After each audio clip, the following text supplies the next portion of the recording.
Well, Coach, not the way you would have liked to end it, but Florida State's really good. There was a reason why they're a top 10 pitching staff in the country, and it was a tough battle there. Just kind of your overall thoughts. Yeah, I going into today. I was looking forward to seeing our team approach Sandra Cock because we've hit her pretty well in the years past that we faced her. So I was excited to see what we were going to do with that, and she's gotten better. She's gotten stronger. And you can tell, she's added a little bit to her.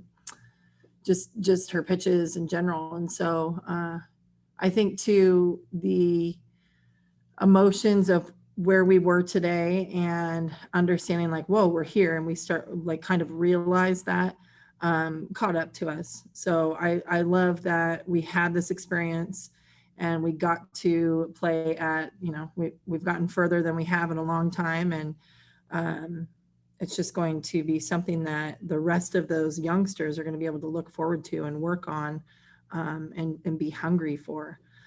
So awesome place to be. I know that we need to continue to keep playing our game against any Florida team, and really show that we should be here consistently. What did you say to your team immediately after the game? I just told them I was proud of them. I said, I know this hurts, but you guys have to remember you set history. You've had such a remarkable season. We've done things that haven't been done before at UCF. We've done things that haven't been done here for a while, and they should be proud of that. Aaliyah White, I mean, she just had an incredible career, and to get us into this game on Sunday, I mean, it's huge. And we've got some people that are able to return next year, and you've got also Jazz and Kira that had incredible seasons this year, and so it's something to be really proud of. They left us better than they found us, because when they came in, the program hadn't been to regional since their freshman year or before their freshman year. So it's a great place to be. And we had so many talented youngsters that got to watch them do their thing, learn from them, and learn how to push the program a little bit more each year. So I was just proud of them, and that's what I told them. And I couldn't thank them enough for an awesome year and, being able to be a part of it. Talk a little bit more about the pitching. Aaliyah and G, they gave you enough to win this game. They sure did. They pitched lights out the entire weekend. And with teams like that swing big, I mean, Aaliyah shutting out Kennesaw State yesterday. They're a great hitting team. They probably are one of the better hitting teams in this regional. So just to see that, and then, see us be able to come back and force Florida State to, score runs on the blue pit and a ground ball to second base, like they didn't truly beat us. It was just game of inches, 2 more feet, we probably catch that pop up, and shoot, the throw being a little bit higher, maybe we get the girl at the plate. So I love that. It wasn't up to a miss pitch and a home run or anything like that. Like, I love how we played. I love how we executed when they missed the squeeze. I love the pitch called when we knew that the squeeze was coming. We were expecting it anyway. So I just think I can't ask any more for them. It's just like a game of inches that didn't go our way, but we continue to keep doing what we're doing. And like Denali said, we hadn't always played to our potential all year long. And so we're going to learn moving forward that that's something that we have to do. And that's what these seniors left us with, is like, no regret, play with no regret day in and day out. A great year, 41 wins, the 7th most in program history, 3 wins over against top 5 teams, 2 wins against Florida, the first UCF team to ever do that, a win over Arizona, ranked in the top 25, top 5 league, 3 teams in the league for the American. I spoke to Coach Bredbenner and Coach Erickson after their post games last night, and they both asked me right away, how's UCF doing? And other coaches in other regionals are asking me, how are they a 3 seed? Just there's the respect is there internally. I think everybody that follows the game, But Coach Bredbender, he's even said, we need to get rid of this 400-mile radius rule here, is because we can win ball games in regionals and instead of being busing to difficult places. Right. Yeah. Well, I mean, first off, like to the 3 seed, I mean, I think that we continue to put ourselves in this position that we're going to get the respect that we deserve. And I think that's just kind of some people might think, oh, it's a one-off. Well, last year and this year, it's not a one-off. We're going to continue, to be punching at the door, kicking at the door, whatever we need to do, scratching, gnawing, whatever we need to do. But our conference is showing very strong. I mean, we had all 3 of our teams that got in are in the championship game. I think Wichita State's still battling with Oklahoma, and I think they're ahead right now. I mean, it's just awesome. You've got USF and Cork throwing a no-hitter to a Big 12 team. Like, it doesn't matter who we're playing. Our conference is consistently dominating the Power 6. And that's what I love about our conference. And that's what prepared us for this regional. We didn't come into this regional completely overpowered, because we had been prepared with one of the best pitchers in the nation, Corrick and Lane, so that's why we were able to knock the Auburn lefty out. Like, we've already seen this, been there, done that. So that's what's so awesome about our conference and where we're going. And, we've got great coaches in our conference that are pushing, and we're not letting down. We are very excited to push into, top 3, top 4 conferences in the nation. And that's our goal when we meet as coaches at the beginning, middle, and end of the year. And there's a bond there. Like, I mean, both of the coaches, that was the first question when I reached out in the postgame. They're like, how are they doing? There's a bond there with the whole league to root for each other. I mean, to have this is every year since the American has existed, they've had at least one team in the regional final. And, there was that other conference in the West Coast that was chirping about some things. But the American, I think, play with a chip on the shoulder, too, to get that national respect you're talking about. Top 5 conference. We're one of the top conferences in the sport. Absolutely.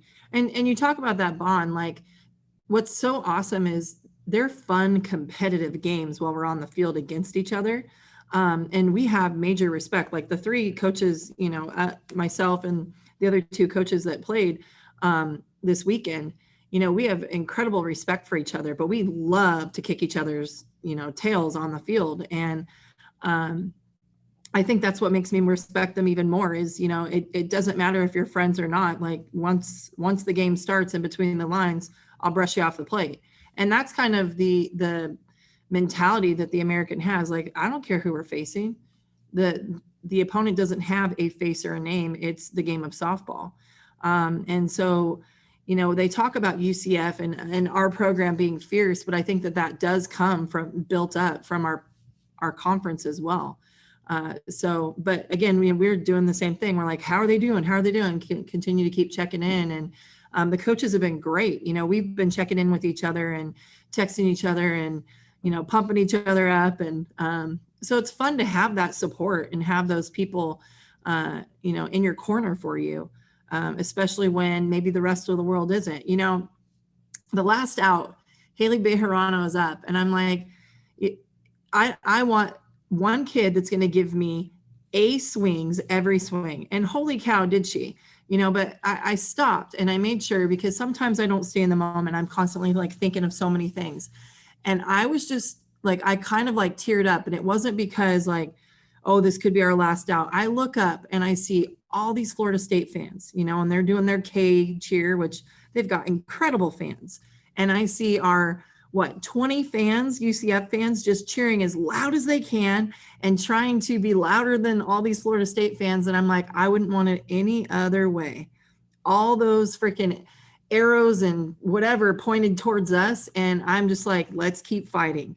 And that's what that's like Team 20 in a nutshell. And I think that comes from who we are as a program, as an institution, and our conference.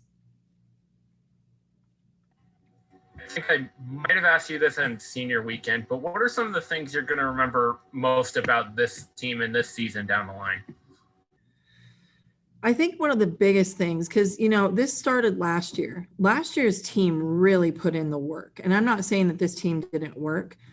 This team, we were probably 1 through 27 more talented because of experience and, just getting some other freshmen in. But last year is where we really, really put the work in. And we didn't know. And this year, what I learned as a coach is you have that work, you have that belief, and maybe sometimes you might think you're a little bit bigger than the game. And so we got to remember to be humble, but still be confident. And that was a big learning moment, I think, for our entire program, right? Like, okay, we've been there, we've done it, but that doesn't mean that we're not going to get in and lay the bunt down tomorrow. So nothing's bigger than that's why we say there are no small things. Nothing's bigger than the one small thing that gets the game moving. And that's something that I saw us start to realize this weekend is, all right, we got to get back to our fundamentals. And they did, we got 2 situational hits in postseason. We didn't have, typically, how many hits total did we have in that game against Kennesaw State? I think it was under 10. And we had 2 clutch hits, and, that's all we needed. So we got to get back to some of those things as well. Going into the conference tournament, you said that you had communicated to the team, act like you've been there before, only to have faces look at you like we haven't been there before. Now you have, and they have that experience. How valuable is each and every one of the moments of these games been to the building blocks for the future? Oh, so it's huge. I was giving all the seniors hugs, and I thought, wait a minute, this is a good opportunity to talk to the freshmen. And there were 2 freshmen by the water cooler, Angelina DeVoe and Kennedy Searcy. And I thought, wow, like, what do you guys think? And they said, amazing. And I said, did you guys have fun? And they said, Angelina DeVoe is a gal of very few words, but when she speaks, wow, it's loud. And she goes, Coach Bear, fun is an understatement.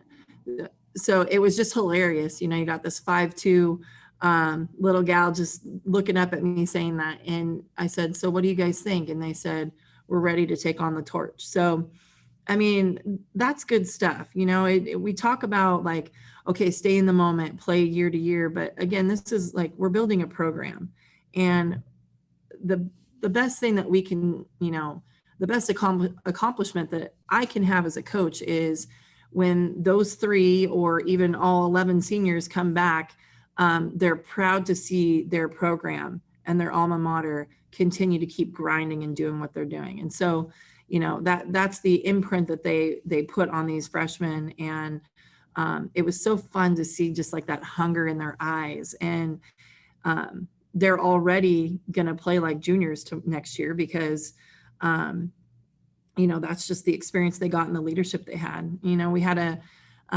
kid that redshirted this year come up to us, the coaches, and said, hey, we're going to huddle up.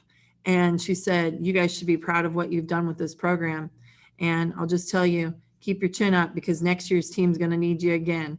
And it's like, whoa, you got to think about like, yeah, we did all these things, but we have these incredible human beings around us, like coaching us up now. So we're just in a really special point. And I get teary-eyed thinking like that was our last time together, but we're going to carry on these seniors and the seniors from last year even for years to come. It's a special group, not only on the field, but off the field. People really don't understand what this team had to go through off the field with COVID protocols and everything like that. And no games were lost due to COVID, no pauses within the program. It speaks to the discipline and the character of this group. And 3 super seniors in particular, obviously all the seniors are great, but 3 in particular, Aaliyah, Kira, Jazz, it's going to be a little strange not to see them in the lineup card next year. Oh, you're telling me. Those have been my go-to 3 since I've gotten here. So I agree, and I think we have 2 of them in grad school. So I think they're going to stick around a little bit. And I know Jazz is headed off to grad school back in California and wants to continue working with the softball team if she can while she's doing that. So it is going to be different. But again, like I said, we're going to still carry them on, and you're going to see little things in them, like Kennedy Searcy and Katie Burge they remember Kira and they remember what she's done. And so they know what it looks like. It's not something that's like, oh, an idea. They actually had a physical example in front of them. And I truly believe that they're going to carry that on.